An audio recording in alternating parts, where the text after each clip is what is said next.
Vous vous apprêtez à vous lancer dans le VTC à Abidjan, que ce soit Yango ou que ce soit Uber, mais vous ne savez pas comment débuter, quelle voiture acheter, quel préalable remplir, quelle démarche administrative effectuer pour vous lancer dans cette activité. Je vous détaille tout ça juste après cette petite introduction.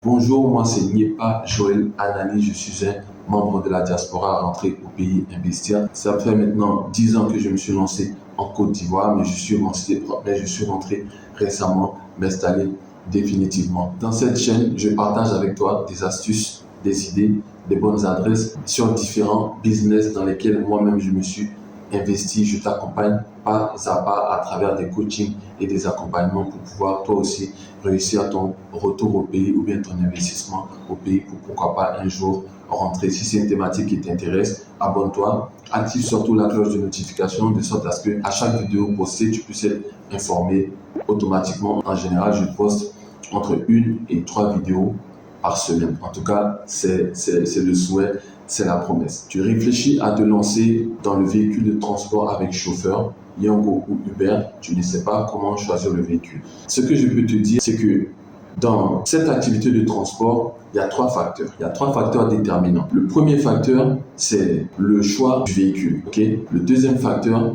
c'est le choix du chauffeur. Et le troisième facteur, c'est toi, c'est vous. C'est essayer d'être le propriétaire, essayer d'être le Djolache, comme on dit localement, le plus efficace possible. Quand je parle d'efficacité, dans d'autres vidéos, je vais revenir sur quelle est la bonne attitude d'un propriétaire pour que tout se passe bien avec le chauffeur. Le chauffeur qui, soit dit en passant, fait un boulot très difficile tous les jours pour qu'il puisse lui-même s'en sortir et pour que vous aussi, vous puissiez rentabiliser votre investissement. Donc, d'où l'importance de bien vous entendre avec lui.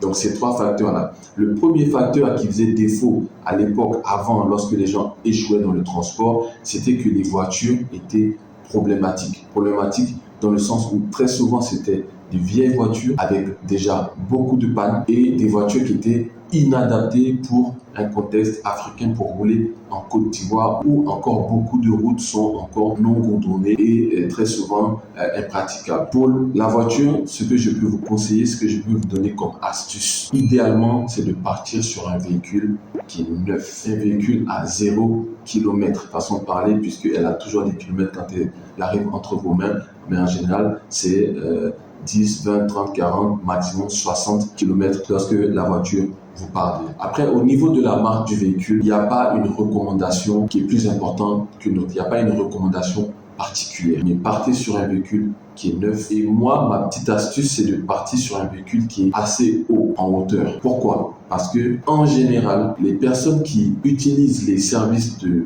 VTC, de Yango à travers l'application ou de Uber à travers l'application, ne vivent pas en bordure de voie ou ne vivent pas dans des endroits accessibles. Très souvent, c'est des endroits très difficiles d'accès, des endroits où le goudron n'est pas forcément encore arrivé et ces personnes souhaitent qu'on vienne les chercher chez elles. Ces personnes souhaitent qu'on vienne les chercher chez elles à la maison, ce qui peut rendre l'activité difficile si vous avez un véhicule qui n'est pas. Ensuite, il faut prendre un véhicule, comme je disais, neuf, donc qui a la climatisation, mais ce n'est pas une obligation. Moi, ma recommandation, c'est de partir sur un véhicule qui est neuf et qui est haut. Mais vous pouvez prendre un véhicule qui a 4 ans, 5 ans, 6 ans ou plus, à condition que ce véhicule puisse être en parfait état de fonctionnement côté mécanique.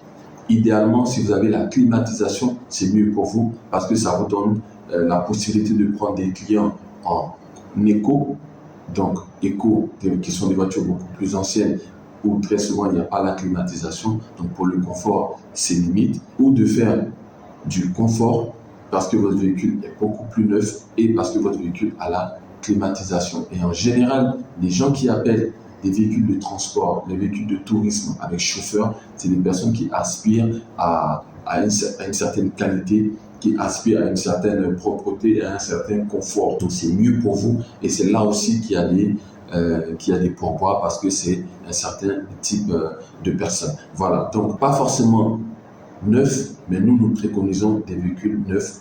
Donc aussi en bon état, confortable à l'intérieur, propre. Je ferai une vidéo uniquement sur les conditions d'un bon véhicule par la suite. Donc, je vais faire des petites vidéos, comme je le disais tantôt, et qui a la possibilité de pouvoir aller comme ça, et de sorte à ce que le véhicule étant haut puisse aller un peu partout. Pour moi, actuellement, le meilleur véhicule de VTC, c'est la Suzuki Espresso. Allez là Google, c'est un véhicule qui est haut, qui fait un peu 4x4 ou crossover selon comment vous l'appelez là où vous êtes. C'est un véhicule qui est haut, qui est pratique, qui consomme peu et qui va vite. Et évidemment, l'autre condition, c'est de prendre un véhicule qui ne consomme pas du tout.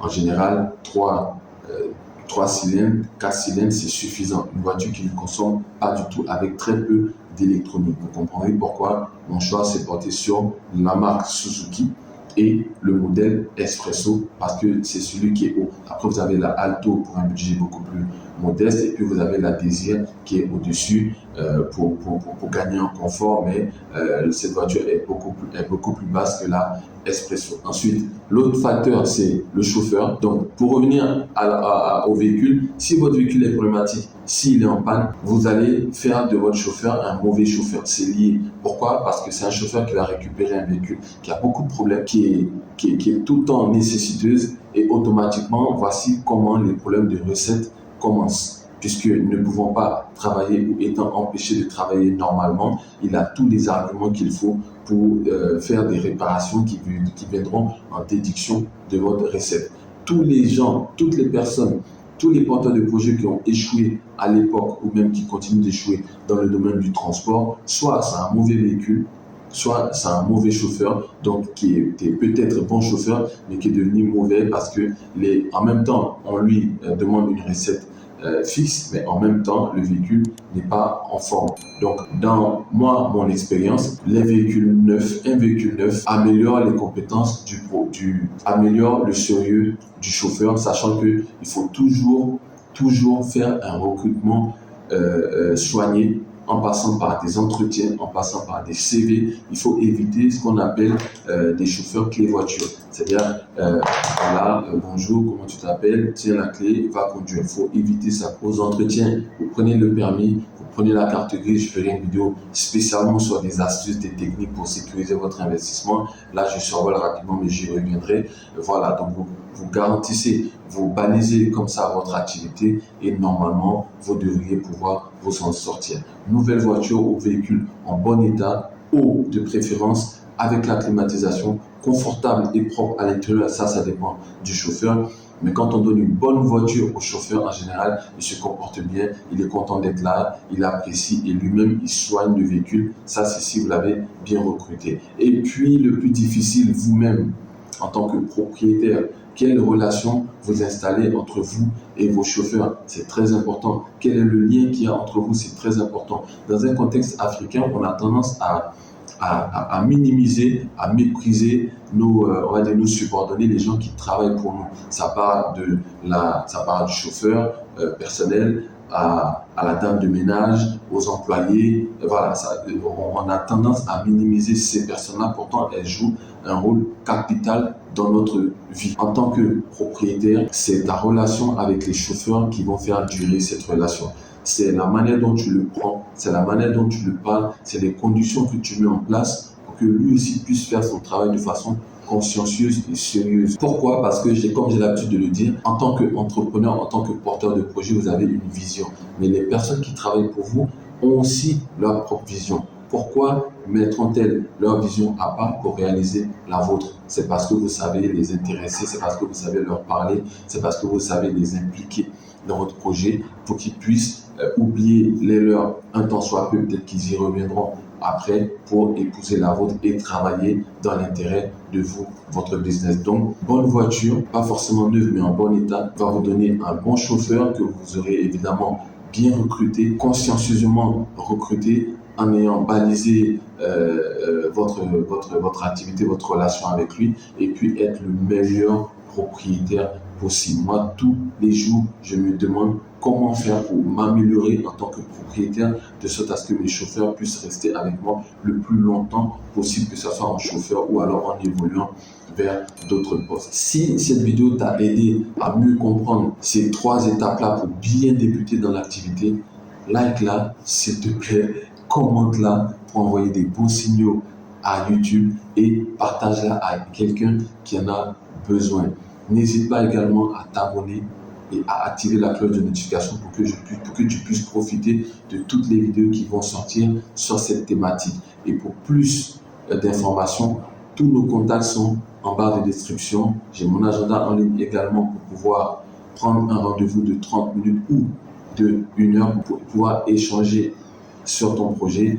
En barre de description, toujours, il y a également mon premier livre, 10 astuces pour bien investir entre les livres au pays, que je t'invite à télécharger gratuitement. Ça va t'aider un peu à comprendre comment rentrer. Ce qui est surprenant, c'est que des fois, on pense être à un stade, on pense que tout le monde est à ce stade, mais très souvent, il y a des personnes qui ont commencé aujourd'hui à réfléchir à rentrer au pays. C'est pour ces personnes ce petit livre qui se lit rapidement, et c'est pour ces personnes également que je prends énormément de plaisir à faire cette vidéo-là. C'était Nipa Joël Anani pour la chaîne Astuces du pays.